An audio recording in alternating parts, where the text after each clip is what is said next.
just about 4 hours into his race, 3 hours, 59 minutes on the nose right now. So coming up on, in theory, right around 2 hours to go. We'll see how fast he can get back in.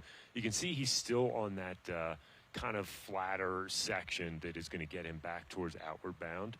And then it won't be long after you leave outward bound, you get to another very hard climb, power line. You know, we talked so much about that descent on the way out. And, I mean, from our reports, it didn't really cause any damage, which, I mean, that's great to hear. Maybe a little surprising, to be perfectly blunt. Yeah. But it's good to hear nonetheless. But that steep section at the bottom of this climb on the return, it's, you know, great in the 20%, 25% for a bit. So he's going to be facing that like around the 80-mile mark. So you're going to have, you know, 4.5 hours almost in your legs at that point, and you're going to get just punched in the face with this really, really hard climb.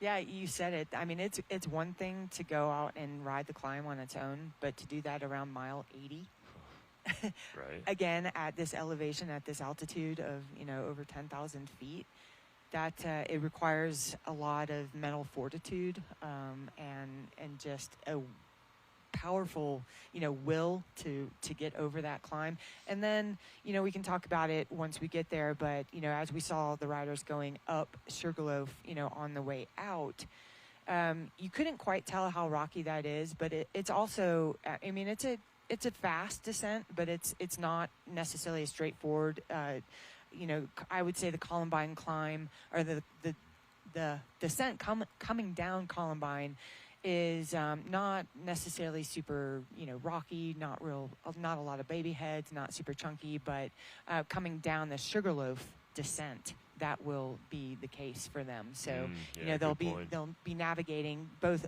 going up the power line climb and then coming down the Sugarloaf descent. It is still a little bit technical, you know, by standards for this race today.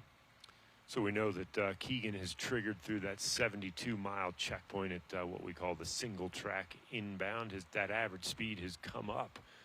Remember, it had dropped to just a shade over 17 miles an hour by the time he got to the top of Columbine and turned around. He's now added 1.5 miles an hour to his average speed, so up to 18.5 plus miles an hour. And I think that's probably going to continue to go up for a little while till he gets to the base, you know, again, of power line, where obviously it's gonna stagnate or come down a little bit. Won't come down as much as it did from Twin Lakes to Columbine, but you know, once he gets over that, he could end up flirting with close to a 19-mile-an-hour average speed.